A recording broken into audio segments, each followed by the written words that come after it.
G'day everyone, welcome to another episode of the Purple Coloured Glasses. I'll be going through how I went with my tips this week and Freo's game against North Melbourne. So let's dive into it. So round 8, 6 out of 9. Got off to a perfect start. I tipped Port by 11 points and they got over the Dogs by 17. So it was quite close.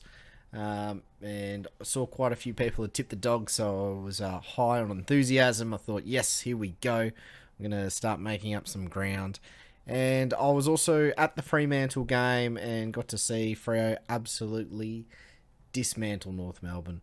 I was talking last week, even with the outs, sort of get to 70, 80 points. And we'd have enough to cover North Melbourne. I sort of revised that before the game. I thought 50 points would be enough. And it ended up being what we kicked in the first quarter, 5 goals won, was enough to beat the Roos. So I kicked 24 points for the entirety of the game. Our back line, immense. And it was really the whole team defence in front of them. Could have been a much larger margin. We butchered quite a few entries inside 50. It may have been a bit of because we had Tracy and Amiss, 18, 19-year-old key forwards. There was that third quarter where Ben Mackay was just monstering them. Then he got injured, which made it pretty bad for the Roos. We got on top of them. Great moment when Jye Amiss took a mark, kicked a goal with his first kick in football to join the exclusive club. Where I was sitting at the ground, there was a row of what looked like his schoolmates or something that were there. So it's pretty good atmosphere. It was up and about. They're calling for the boys to kick it to Jye, even if he was outnumbered 3-on-1. But it was great, the sort of heckling in the crowd and the encouragement for a first game. So that was good to see, and hopefully he's going to be one of our dominant forwards over the next couple of years. He definitely needs to do a bit of time in the gym. First time he's been playing against men this year in the waffle even. As Longmuir said afterwards, he didn't really do a pre-season. I'm trying to remember the injury he had. I think he had a quad or a adductor or something like that, or groin. I can't recall. I think, and Tracy had some dramas as well. So he hasn't had as much pre-season, and even when he was playing Colts last year, he was driving up from Bustleton every second day or whatever it was. So he hasn't had a proper sort of conditioning training program. He's a great set shot, so I think he can improve quite significantly over the next couple of years. He's got a great attitude, and it's great to have him part of the Freo army. Other guys I thought played well. Our midfield, very solid, so Brayshaw, Will Brodie, David Mundy, Aish, in sort of that Mr. Fix-It role. He seems to float all around the ground and gather touches. It's very easy to pick him up in the long sleeves. But if there's a contest, he always seems, whether the player's bigger than him, smaller than him, he seems to halve a lot of contests or win it. And those players are so valuable in your team. If they just don't lose contests, it's just a player you can rely on. And it gives a bit of space for your other players to, back in someone, they're going to at least halve the contest. I can position myself knowing that they're not going to lose it. Where if you've got a slightly weaker side, like North have at the moment, they're going through that rebuild phase, it's hard to set up attacking play if you don't have a lot of confidence in your teammates to win one-on-one or 50-50 contests. And the coaches' votes came out, so Brayshaw got another perfect 10, so that moved him up the leaderboard. Should look at the AFL coaches' votes quickly here. I think Cripps will probably still be out in front. He picked up, I think he would have picked up a perfect game. Votes. Yep, so Cripps didn't get 10 actually. Charlie Curnow got 10 after 6 goals, but Cripps got 8 votes. So the overall leaderboard, Cripps is out in front on 53 and Brayshaw's on 47, behind by 6. And Cripps having a pretty monster year so far, so it'll take a good effort to track him down both in the Brownlow and in the coaches' votes. But he has missed one game for injury as well. For the rest of the Freo boys, it was a fairly even performance, I thought. We're getting a lot of these this year where no one really has amazing games. Outside that sort of midfield group I talked about. I thought that all the defenders were solid. The ball wasn't really down there all that much. They didn't have a lot to do. So statistically, they were down a bit on things like disposals and such. Our forwards all competed. Schultz had a quiet game this week, but Switkowski had a very impactful game. So that's the sort of normal sort of spread we're seeing with our forward line each week. Henry didn't have his greatest day out. I think they're playing him in the wrong position, though. I think he's more of a wingman type player. It looks like O'Driscoll's gone past him. I think it was between him and O'Driscoll. They're always going to play, Akers, Tucker, Aish in the other wing position, I think. So, a bit of a tough one for Liam Henry up forward. I don't think it's his natural position. There was a couple of times as well where it just didn't look like he had that natural reaction, and fumbled a lot of fumbled the ball a lot.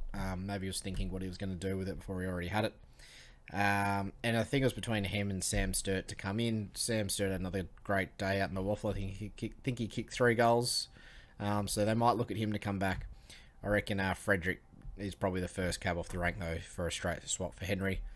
But he's still a young player, and I think people may be putting a bit of weight of expectation on him because he was in the same draft as Sarong and Young, and they're already playing exceptionally well. They're best 22 players.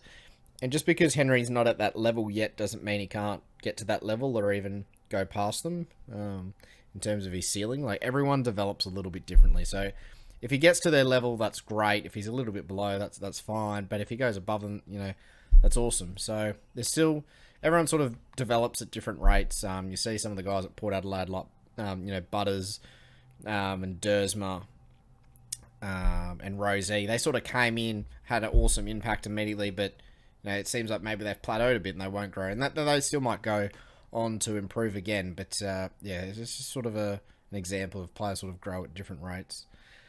And then we get into our Saturday games. I didn't get to watch as much footy this week, so I'll go through most of these quite quickly. So the Tigers got up. I got a lot of stick for tipping the Tigers, but they actually delivered for me. I've now 2 in a row in games involving the Tigers, so maybe I've picked their form line. The upset, I didn't really expect Gold Coast getting over Sydney. I didn't realise Gold Coast have a bit of a winning record over the Swans. So a bit of their bunnies over at Sydney. So, not bad for Freo, I thought. Gold Coast coming off a win, probably a bit easier. The Heat would have got absolutely turned up on them if they lost. So they seem to play good football every 2 to 3 weeks. So potentially they play poorly against us. But, they might be coming off with some confidence. You never know. Giants... I was sort of thinking, why did I bother tipping these blokes? That's no more I can say. Geelong don't seem to lose 2 in a row. I bet against them, as I have done over the many seasons past, and they punished me, and I never seemed to learn my lesson. So Cats got over them by a significant margin. Then the Bombers Hawthorn game. So I tipped the Hawks, and I thought, we're home and hosed here. They're up by 20. And then, I don't know where this came from. The Bombers... put on 8 goals in a row. Now, I'm so confused for 2 reasons. One, how does Hawthorn do this in terms of playing so well and then let a side like Essendon kick 8 in a row on you? And the second bit is, if Essendon could play like this, where has it been? Very puzzling.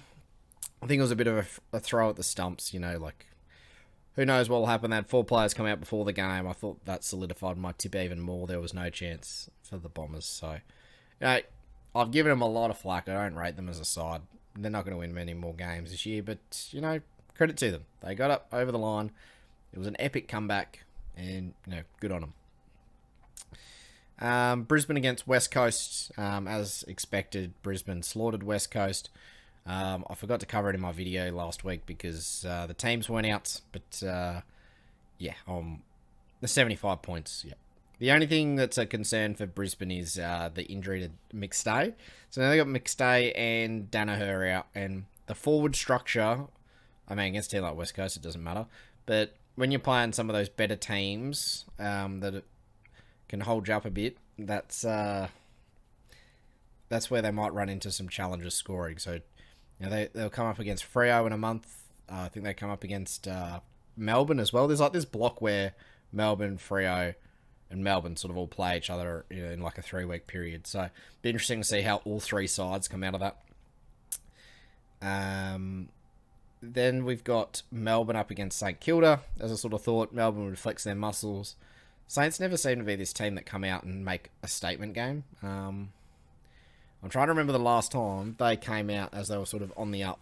Not last year, but the year before, even when they made finals, where they were looking like a decent side and they came over and they they beat one of the dominant teams like Geelong or Melbourne or something like that. Yeah, they beat Freo a couple of weeks ago, but or it's a while ago now. It's the second game of the year, but we're sort of an up and coming side. You don't really see them beat these established teams that have been good for a couple of years. So yeah, I didn't really hold much hope for them. And then Carlton got over Adelaide as expected. This is the sort of game actually Carlton would have lost last year or the year before. So I tipped them. But I was like, if they lose, it doesn't surprise me at all. It's just like typical Carlton. So now Carlton are actually in the top 4, everyone. People are going crazy. People are going, they're going to play a prelim final. Early days, I think. Early days. But you never know. You never know. I think the draw for Geelong is quite good after the bye. So I'd probably be backing them to take 4th spot. But you never know. You never know. They're in the right position. So let me know how you went with your tips for round 8. My bad tip that I'm putting on myself was the GWS tip. Should have just tipped Geelong. Would have had a 7. I think the Gold Coast and the Bombers wins are fairly decent upsets, so I can understand why people wouldn't have picked them. But let me know how you went. If you're enjoying my content, leave me a like, a comment, and hit that subscribe button. Thanks, everyone. Catch you all later.